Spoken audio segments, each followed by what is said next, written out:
Hello student, welcome you all at future series institute online platform. बात करते हैं हम लोग यहाँ पे मैथ्स की। और मैथ्स के अंदर हम लोग पढ़ रहे हैं ज्योमेट्री। पहले से कुछ क्लासरूम में स्टडी किए हैं, कुछ लेक्चर हमने अटेंड किए हैं। आज बात करेंगे ज्योमेट्री के बहुत इंपॉर्टेंट टॉपिक, और उस टॉपिक का आज का नाम जो रहने वाला है that is circle. Circle topic है जिसको स्टडी करने वाले हैं, और बहुत इंपॉर्टेंट टॉपिक है, मोस्ट फेवरेबल टॉपिक है टीचर्स का जो भी एग्जाम पेपर आई थिंक तैयार करते हैं। इस टॉपिक से बहुत सारे क्वेश्चन आते हैं। तो ये टॉपिक इतना इंपॉर्टेंट है कि इसमें आप सारे बच्चे, चाहे क्लास 6 की तैयारी कर रहे हैं, क्लास 9 की तैयारी कर रहे हैं, सैनिक school, RMS, Navodaya school, RIMC, या फिर आप स्कूल गोइंग बच्चे हैं, सारे बच्चे इस वीडियो को देख सकते हैं, बार बार देख सकते हैं, क्योंकि बहुत सारी बातें बताने वाला हूँ जीरो से लेकर एकदम टॉप लेवल तक की। चलिए बात करते हैं आज के फर्स्ट कॉन्सेप्ट की। देखिए सर्कल, सर्कल के बारे में हम लोग इन सारी चीजों के बारे में धीरे धीरे डिस्कस करेंगे। हम लोग सर्कल का सेंटर, सर्कल का रेडियस, सर्कल का डायमीटर, सर्कल के circumference, arc, sector, semi circle, इन सारे के सारे जो टर्म्स है, इन टर्म्स की स्टडी करेंगे इस चैप्टर में। और इसके साथ साथ और बहुत इंपॉर्टेंट फैक्ट्स की बात भी हम लोग करने वाले हैं। सबसे पहले देखिए ये डायग्राम, सर्कल एक 2D फिगर होता है, हमें पता होना चाहिए, 2 डायमेंशनल फिगर है ये, है ना। इसका एरिया एंड पेरीमीटर निकाला जा सकता है, क्योंकि 2 डायमेंशन फिगर का एरिया एंड पेरीमीटर दोनों होता है। और इसकी जो भी एरिया की इसकी एरिया की यूनिट की पावर 2 होती है, और पेरीमीटर में यूनिट की पावर 1 होती है। बेसिकली ये मेंसुरेशन का पार्ट है, लेकिन जब बात चल रही है तो बात तो पूरी करेंगे हम लोग। सर्कल इस तरह का फिगर होता है, पूरा राउंडेड फिगर होता है। बीच में जो होता है इसके एकदम जो जो इसकी बाउंड्री से एकदम इक्वल डिस्टेंस पे होता है, कॉल्ड सेंटर। और सेंटर से इसकी बाउंड्री की जो डिस्टेंस होती है this called radius, denoted by small R, basically small R. जरूरी नहीं है, इसको किसी भी और सिंबल से भी रिप्रेजेंट कर सकते हैं आप लोग। इसके अलावा एक ऐसी लाइन जो सर्कल के सेंटर से निकले और दोनों तरफ टच हो जाए, उस दिस कॉल्ड डायमीटर, जिसे डिनोट बाय स्मॉल डी, या इसे दूसरे किसी वेरिएबल से भी डिनोट किया जा सकता है बच्चों। आगे चलते हैं हम लोग, बात करते हैं pair of parts of circle. Circle में और कौन कौन से पार्ट्स होते हैं और कौन कौन सी चीजें होती है, उनके बारे में स्टडी कर रहे हैं। ठीक है, तो चलिए बात करते हैं हम लोग। सबसे पहले बात करेंगे दिस कॉल्ड रेडियस, बात करी हम लोगों ने, दिस इज कॉल्ड डायमीटर। ये दो बातें हम लोग पहले से कर चुके हैं। अब बात करते हैं कि सर एक ऐसी लाइन जो सर्कल के अंदर रहे, सर्कल के बाहर नहीं जाए, this is called code. This is called code. एक ऐसी लाइन जो सर्कल को टच करके बाहर निकल जाए, इंटरसेक्ट करके बाहर निकल जाए, दिस इज कॉल्ड सिकेंड। एक ऐसी लाइन जो सर्कल को सिर्फ एक सिंगल पॉइंट पे टच करे, कॉल्ड टेंजेंट, इसे बोलते हैं बच्चों टेंजेंट। और सर्कल का कोई भी हिस्सा, कहीं से भी कोई हिस्सा छोटा सा काट लें हम लोग, तो वो हिस्से को बोलते हैं आर्क। एक्चुअली सर्कल भी एक कंप्लीट आर्क ही तो है, जिसको आर्क को, ऐसे आर्क को बनाया गया है। एक सर्कल भी कंप्लीट आर्क है, छोटा सा पार्ट क्या होगा, ओनली एक स्मॉल साइज आर्क होगा। इसके अलावा यदि मैं दो रेडियस ऐसे ड्रॉ कर दूं, तो रेडियस से जो जो अलग से फील्ड बनता है दिस कॉल्ड सेक्टर। ये छोटा है तो दिस कॉल्ड माइनर सेक्टर, और ये बाहर वाला बड़ा है दिस कॉल्ड मेजर सेक्टर। और यदि कोड डालूं और कोड से सर्कल दो हिस्सों में डिवाइड हो जाए, तो कोड वाले छोटे हिस्से को बोलेंगे सेगमेंट, और बड़े वाले हिस्से को भी सेगमेंट बोलेंगे। छोटे वाला माइनर सेगमेंट और बड़े वाला मेजर सेगमेंट रहने वाला है। मेजर मेजर सेगमेंट रहने वाला है। अब देखो बच्चों, आर्क को हम लोग दोबारा से समझते हैं कि ये सर्कल है, और सर्कल में यदि छोटा सा पार्ट हो जिसको मैंने हाईलाइट किया, तो ये आर्क हो गया, ये माइनर आर्क हो गया, और मेजर आर्क हो गया। यानी ये वाला जो आर्क है वो मेजर आर्क हो गया बच्चों। तो ये मेजर वाले पोर्शन को समझ लिया हम लोगों ने। सेक्टर की बात करते हैं तो सर्कल को यदि मैं रेडियस से दो पार्ट्स में डिवाइड कर दूं, जैसे रेडियस बना दी, तो सर्कल का एक हिस्सा ये हो गया और दूसरा हिस्सा मान लीजिए ये वाला हो गया। तो ये दोनों के दोनों सेक्टर हैं, छोटे वाला माइनर, बड़े वाला मेजर, दोनों के दोनों सेक्टर्स अवेलेबल हैं यहाँ पे। दोनों सेक्टर, दोनों को सेक्टर बोला जाएगा। आगे चलता हूँ, सर सेमी सर्कल क्या होता है। यदि सर्कल ये कंप्लीट है, और सर्कल को यदि मैं एकदम बीच से डायमीटर से कट कर दूं, तो ये वाला भी सेमी सर्कल है, ये वाला भी सेमी सर्कल है। ये समझना है, सेमी सर्कल मतलब सेमी का मतलब आधा होता है। सेमी पेरीमीटर हो तो पेरीमीटर का आधा, सेमी सर्कल, सेमी सर्कल का जो है वो हाफ होता है, वो सेमी सर्कल होता है। सेमी सर्कल का पेरीमीटर जनरली पूछा जाता है, तो आपको पता होना चाहिए पाई आर प्लस 2 आर, एक डिफरेंट फॉर्मूला है, बड़ा अच्छा फॉर्मूला है, मेंसुरेशन से रिलेट करता है, लेकिन जब बात आगे तो बात बता दूं आपको मैं कि यहाँ से लेके ये जो पूरी डिस्टेंस होती है पूरी की पूरी ये पाई आर प्लस 2r होती है, क्योंकि यहाँ से लेके ये जो हिस्सा है वो पाई आर है और ये वाला डायमीटर है, डायमीटर का मतलब होता है बच्चों 2r। तो ये सेमी सर्कल को लेके कुछ बातें और भी बहुत सारी बातें सेमी सर्कल को लेके हम लोग आगे करने वाले हैं। अब बात आ रही है कोड की, और बहुत इंपॉर्टेंट है, बहुत बेहतरीन कॉन्सेप्ट कोड से बनने वाले हैं। कोड टॉपिक को बहुत ध्यान से समझना है, बहुत ध्यान से सीखने की कोशिश भी करनी है। देखिए, यदि सर्कल के अंदर एक ऐसी लाइन जो सर्कल के दो एंड पॉइंट पे टच करे लेकिन बाहर नहीं निकले, उसे कोड बोलते हैं। ये भी कोड है, ये भी कोड है, ये थोड़ी छोटी कोड है, ये थोड़ी बड़ी कोड है। और एक यदि मैं सर्कल के सेंटर के अंदर से भी जा रही है, ये भी कोड है, क्योंकि सर्कल के बाहर तो नहीं जा रही ना। और ये कैसी कोड है? Longest code of the circle, this is called diameter. तो डायमीटर का फॉर्मूला हो गया longest code of the circle is called diameter. तो डायमीटर का एक डेफिनेशन भी आपको पता लग गया कि भैया डायमीटर क्या होता है, longest code of the circle होती है। अब कोड और क्या क्या कमाल करती है, तो कोड के बारे में देखो। यदि दो इक्वल कोड ऐसे ड्रॉ कर दूं मैं किसी भी सर्कल में, यदि मैं दो इक्वल कोड ऐसे ड्रॉ कर रहा हूं, दोनों का लेंथ यदि इक्वल है, तो दोनों के दोनों कोड सेंटर पे जो एंगल बनाएगी, सेंटर पे जो एंगल बनाएगी वो भी हमेशा इक्वल होगा।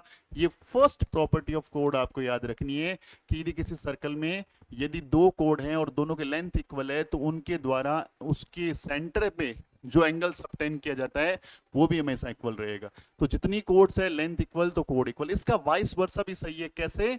यदि आपने मान लीजिए यहां से दो एंगल ड्रॉ किए और दोनों इक्वल लेंथ के एंगल ड्रॉ किए, ये भी एंगल थीटा है, ये भी एंगल थीटा है, तो ये जो कोड होगी बच्चा, ये दोनों भी बराबर होगी, यानी इसका वाइस वर्सा भी एकदम सही है, एकदम डिटो राइट चीज है। दूसरी बात कि इस सर्कल के अंदर ये कोड है, और कोड पे यदि मैं कोई परपेंडिकुलर डाल दूं बच्चों, परपेंडिकुलर डाल दूं, तो वो कोड को दो इक्वल पार्ट्स में बांट देगा। यदि मैं सर्कल के सेंटर से परपेंडिकुलर ड्रॉ करूं, तो आगे इसके आने वाली जो कोड है उस कोड को वो दो इक्वल पार्ट्स में डिवाइड करता है। यदि कोड के ऊपर परपेंडिकुलर ड्रॉ करो तो कोड को वो दो इक्वल पार्ट्स में डिवाइड करता है। और यदि इसका वाइस वर्सा सीख लें कि यदि कोई सर्कल के अंदर कोड है और यहां से यदि परपेंडिकुलर ड्रॉ किया जाए, तो वो परपेंडिकुलर 100% सर्कल के सेंटर से ही जाएगा बच्चों। ये बात विशेष तौर से आपको ध्यान में रखनी है। कोड की बहुत सारी प्रॉपर्टीज है, प्रॉपर्टीज को ध्यान में रखना है। अब देखो यहां से क्या सीखना है कि यदि कोड्स का लेंथ इक्वल है, ये दोनों कोड यदि इक्वल लेंथ की है, तो इनका सेंटर से जो डिस्टेंस है वो भी हमेशा इक्वल होगा। यानी equal chords are equal distant from the centre. ये प्रॉपर्टी क्लास 9th में है वैसे, बट मैंने देखा है कि इसमें से कुछ क्वेश्चंस आपके एग्जाम में आए हुए हैं। तो हमें ये थ्योरी में सिर्फ पढ़ना है, हमें डेप्थ में प्रूफ नहीं करना। प्रूफ नहीं करना नहीं सिखाऊंगा मैं यहाँ पे, आपको सिंपल पता होना चाहिए कि भैया आपसे पूछ ले कि भैया दो कोड है और दो कोड का लेंथ इक्वल है, तो बताओ इनके सेंटर से डिस्टेंस, ये जो सेंटर है मान लीजिए वो, ये डिस्टेंस भी हमेशा इक्वल होगी। ये प्रॉपर्टी है। इसका वाइस वर्सा भी सही है। कैसे? कि यदि ये दो कोड है और इन दोनों कोड की लेंथ इक्वल है, तो इनके डिस्टेंस है सेंटर से वो क्या होगी? इक्वल।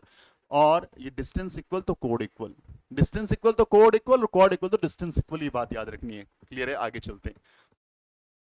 अभी क्या बोल रहे हैं? If P Q perpendicular on A, B P Q को मैं परपेंडिकुलर बनाऊं एबी पे, तो हमेशा इक्वल पार्ट्स में डिवाइड कर देगा।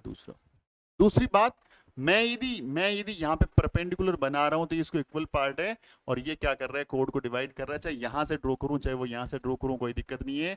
और दूसरा बोल रहा है यदि A B is equal to C D, A B और सी डी दोनों इक्वल है, और दोनों पे मैं यदि परपेंडिकुलर बना रहा हूं, तो ये डिस्टेंस हमेशा क्या होगी? इक्वल होगी। ये बात मैं पहले आपको बता चुका हूँ, डायग्राम के थ्रू मैंने यहाँ पे आपको एक्सप्लेन कर दिया।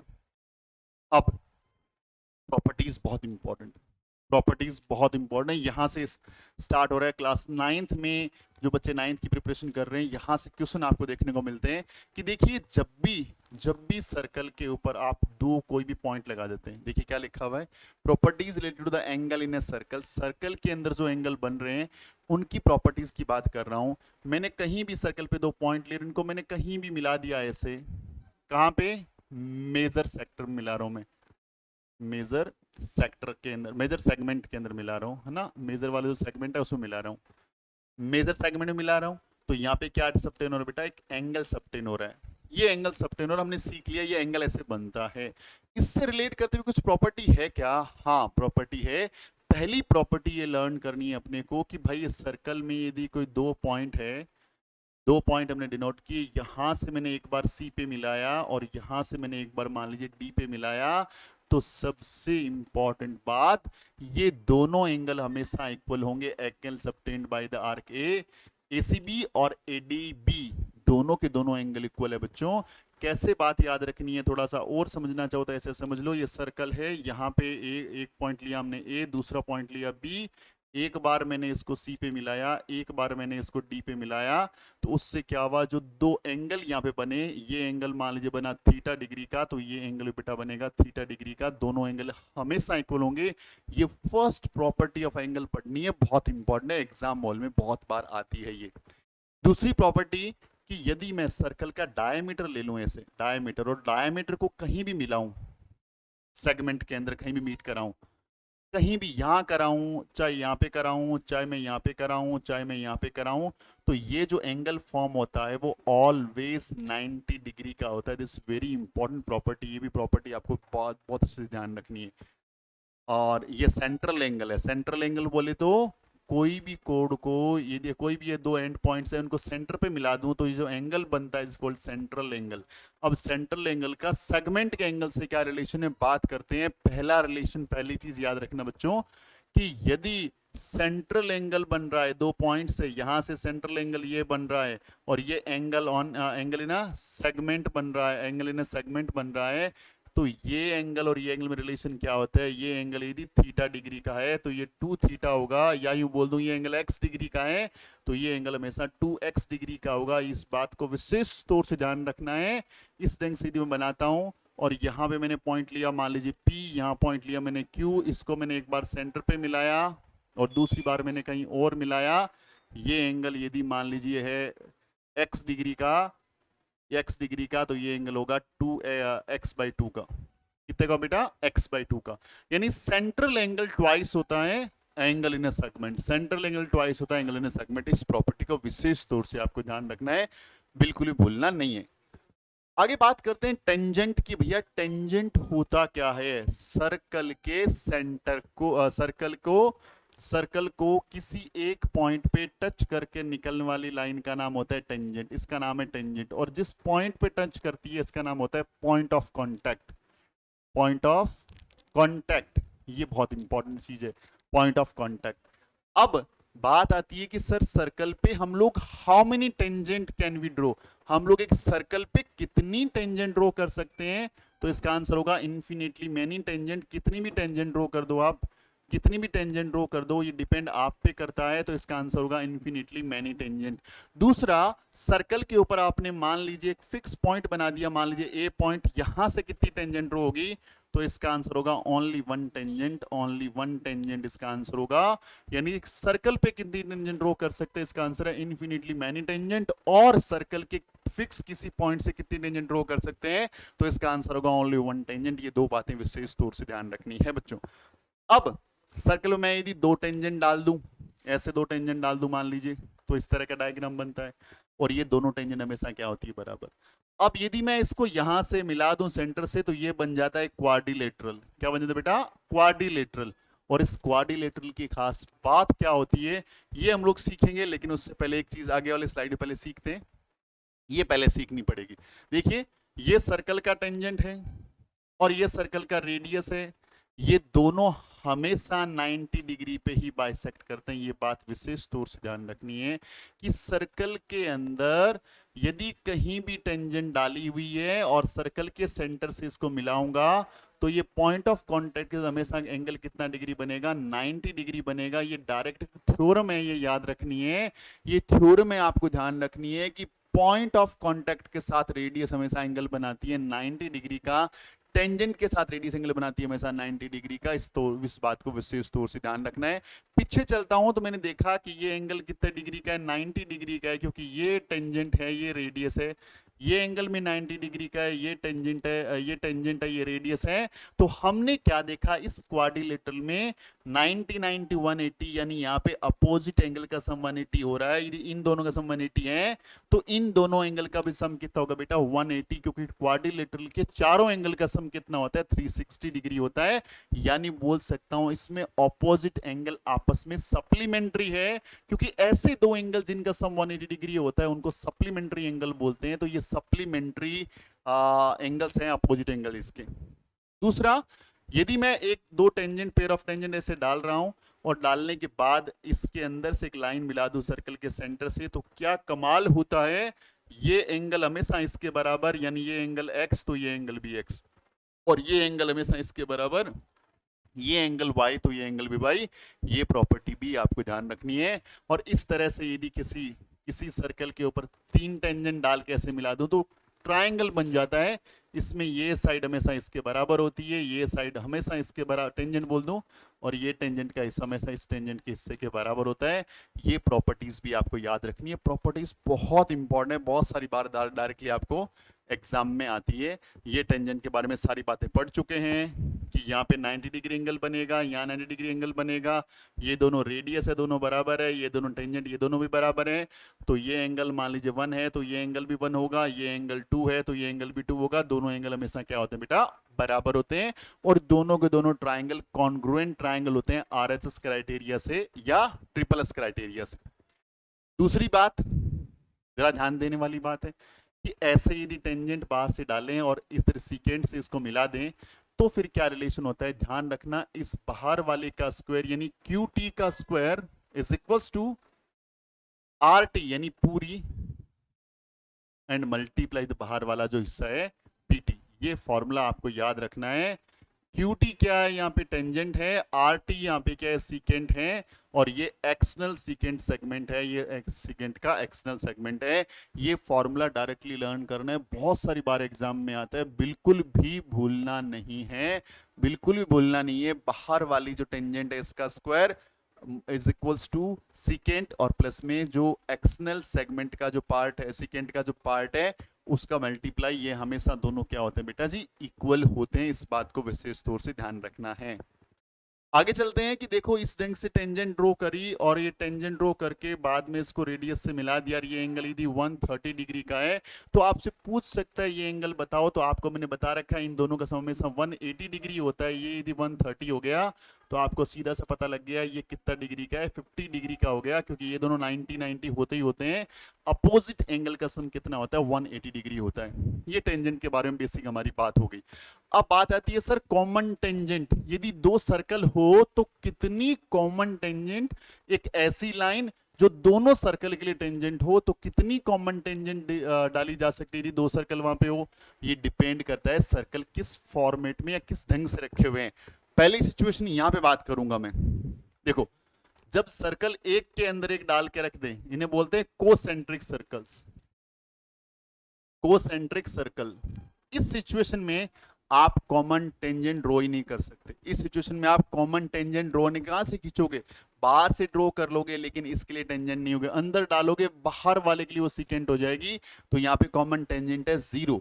और यदि दो सर्कल, जो एक सर्कल दूसरे को इनर पॉइंट पे टच कर रहा है तो टेंजेंट खींच सकते हैं कॉमन टेंजेंट 1। और यदि सर्कल एक दूसरे को दो पॉइंट पे इंटरसेक्ट कर रहे हैं तो कॉमन टेंजेंट होती है 2। और यदि ओनली सिंगल पॉइंट पे इंटरसेक्ट कर रहे हैं, टच कर रहे हैं, तो टेंजेंट हो गई 3।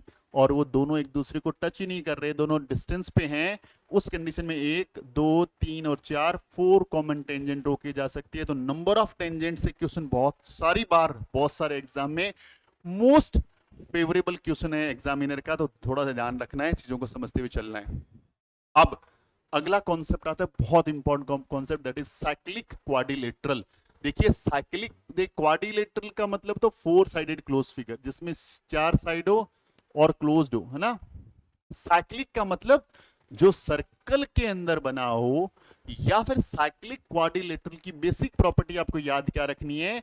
जैसे ये क्वाड्रिलेटरल है, इसमें एंगल ए है, एंगल बी है, एंगल सी है और एंगल डी है, इनका सम हमेशा 360 डिग्री होगा क्योंकि क्वाड्रिलेटरल है। लेकिन यदि ये साइक्लिक क्वाड्रिलेटरल है तो अपोजिट एंगल ए और सी, ए प्लस सी, इनका सम भी 180 होगा बेटा। और बी और डी का सम भी बेटा कितना होगा 180 डिग्री का, यानी साइक्लिक क्वाड्रिलेटरल होने के लिए ऑपोजिट एंगल का सम कितना डिग्री चाहिए 180 डिग्री चाहिए। बहुत ध्यान से सुनना है, यदि साइक्लिक क्वाड्रिलेटरल नाम आ गया तो आपको ये ध्यान रख लेना है कि अपोजिट एंगल का सम कितना 180 डिग्री, और यदि अपोजिट एंगल का सम डायरेक्टली 180 आ रहा है ऐड करने से तो साइक्लिक क्वाड्रिलेटरल है। सर्कल के अंदर कोई क्वाड्रिलेटरल बना हुआ है तो वो साइक्लिक क्वाड्रिलेटरल है या नहीं है चेक करने का तरीका, यदि सर्कल के ऊपर कहीं भी क्वाड्रिलेटरल बना हुआ, कैसे बन सकता है, देखो सर्कल के अंदर ऐसे भी आप क्वाड्रिलेटरल बना सकते हो, देखिए ये भी क्वाड्रिलेटरल है, आप सर्कल के अंदर ऐसे भी क्वाड्रिलेटरल बना सकते हो, ये भी क्वाड्रिलेटरल है, आप सर्कल के अंदर ऐसे भी क्वाड्रिलेटरल बना सकते हो, ये भी अंदर है। कहानी क्या है, यहाँ पे इस क्वाड्रिलेटरल में सर्कल को ये 2 पॉइंट पे टच कर रहा है, या कई बार ऐसा होता है एक पॉइंट पे भी टच कर सकता है, ऐसे एक पॉइंट पे भी टच कर सकता है, या ऐसा होता है कि किसी पॉइंट पे टच भी ना करे। तो देखिए यहाँ पे भी सर्कल के इनसाइड में क्वाड्रिलेटरल है, ये भी क्वाड्रिलेटरल सर्कल दोनों है, ये भी दोनों है, ये भी दोनों है, ये भी दोनों। खास बात क्या है, यहाँ पे जो क्वाड्रिलेटरल के जो वर्टेक्सेस हैं वो सर्कल के ऊपर नहीं है, ऑन द सर्कल नहीं है, यहाँ पे only 1 vertex on the circle है, यहाँ 2 वर्टेक्स ऑन द सर्किल है, यहाँ 3 वर्टेक्स ऑन द सर्किल है, और यहाँ 4 की 4 वर्टेक्स ऑन द सर्किल है। तो ऐसा क्वाड्रिलेटरल साइक्लिक क्वाड्रिलेटरल होगा जिसकी चारों के चारों वर्टेक्स होगी वो ऑन द सर्कल होगी, चारों वर्टेक्स ऑन द सर्किल है, तो वो क्वाड्रिलेटरल साइक्लिक क्वाड्रिलेटरल है। गिवन डायग्राम के अंदर भी इसके चारों वर्टेक्स ऑन द सर्कल है, इसलिए एक साइक्लिक क्वाड्रिलेटरल है। तो साइक्लिक क्वाड्रिलेटरल को आइडेंटिफाई ऐसे कर सकते हैं हम लोग। ये प्रॉपर्टी बहुत गजब की है। देखो मैंने बोला कि अपोजिट एंगल का सम कितना डिग्री होगा 180 डिग्री। अब इसमें क्या सीखे नया क्या भैया, देखो सीखो जरा ध्यान से सीखो। ये एंगल को मैंने सपोज माना 30 डिग्री का, तो ये एंगल कितना होगा, आपको पता है कि इसकी चारों वर्टेक्स ऑन द सर्किल हैं, तो अपोजिट एंगल का सम होगा 180 डिग्री। ये 30 डिग्री का तो ये होगा बेटा 150 डिग्री का, क्योंकि दोनों का सम कितना होगा 180 डिग्री होगा। कितना होगा 180 डिग्री होगा। अब जितना ये है उतना ही ये एंगल बाहर वाला होता है, बोलते हैं एक्सटर्नल एंगल या एक्सटीरियर एंगल बोल सकते हैं। ये कैसा एंगल है बेटा, एक्सटीरियर एंगल है, किसका, साइक्लिक क्वाड्रिलेटरल का। ये एंगल का वैल्यू हमेशा इस ऑपोजिट एंगल के बराबर होता है। ऐसा क्यों होता है सर, देखो ये एक स्ट्रेट लाइन है और एक स्ट्रेट लाइन पर बनने वाले सारे एंगल का सम होता है 180 डिग्री। ये एंगल यदि 30 डिग्री का है तो बताओ ये एंगल कितना, 180 में से माइनस करो 150, ये एंगल भी देखो 150 आ गया, एंगल 150, यानी हमेशा दोनों एंगल बराबर होते हैं। डायरेक्ट प्रॉपर्टी याद रखना, एक्सटर्नल एंगल जो होता है किसी भी साइक्लिक क्वाड्रिलेटरल का वो उसके ऑपोजिट एंगल के बराबर होगा। ये बात हरदम हमेशा सही होती है, इस बात को विशेष तौर से ध्यान रखना है। अब यहाँ पे बहुत सारी प्रॉपर्टी मिक्स कर दी हमने, बहुत सारी प्रॉपर्टी मिक्स कर दी, चीजों को समझ भी लिया। देख लो, देखो यहाँ पे इन दोनों एंगल का सम 180 डिग्री, बिल्कुल सर, क्योंकि ये साइक्लिक क्वाड्रिलेटरल है और दोनों एंगल का सम तो 180 डिग्री बनता ही बनता है। अब मैं आपको यदि बता दूं कि जैसे सपोज ये एंगल बन रहा है 60 डिग्री, तो ये कितना सर, ये 120 डिग्री, सर ये कितना सर, अब ये प्रॉपर्टी यहां पे आ गई, सेंट्रल एंगल और एंगल इन अ कोड। ये यदि x डिग्री का तो ये 2x होता है, ये 60 तो ये कितना होगा सर 120 डिग्री होगा। सर कितना डिग्री होगा 120 डिग्री, ये इसका ट्वाइस होता है बेटा, ये इसका ट्वाइस होता है। तो इस ढंग से भी डायग्राम बन सकता है, इस ढंग से आपसे क्वेश्चन पूछे जा सकते हैं। आप लोगों को प्रॉपर्टीज को मिक्स करना है, समझना है बात को। और ये प्रॉपर्टी, ये साइक्लिक क्वाड्रिलेटरल है, एक एंगल x है तो दूसरा क्या होगा 180 माइनस एक्स होगा, एक एंगल y है तो दूसरा एंगल क्या होगा 180 माइनस वाई होगा। इस बात का आपको विशेष तौर से ध्यान रखते हुए चलना है। इसी ढंग के क्वेश्चंस जनरली आपको देखने को मिलते हैं। तो बच्चा ये था हमारा बेसिक अबाउट दी सर्कल, और बहुत सारे बेसिक्स हम लोग और बहुत सारे क्लासरूम में जब हम लोग क्वेश्चंस करेंगे, क्वेश्चन बैंक करेंगे, और जब भी नया क्वेश्चन आएगा हम लोग करेंगे। कोशिश मैंने करी है कि जितने भी बेसिक्स मैं आपको बता सकूं जो आपके लेवल के हैं, मैंने इस वीडियो में यार प्रीवियस वीडियोस में इंक्लूड किया है। अगला वीडियो बहुत बैंकर रहने वाले से बात करेंगे, बहुत ही बेहतरीन topic, that is question bank of the geometry. So मिलते हैं अगले वीडियो में, तब तक ना ख्याल रखें, खूब सारी पढ़ाई करें। Wishing you very all the best and जय हिंद।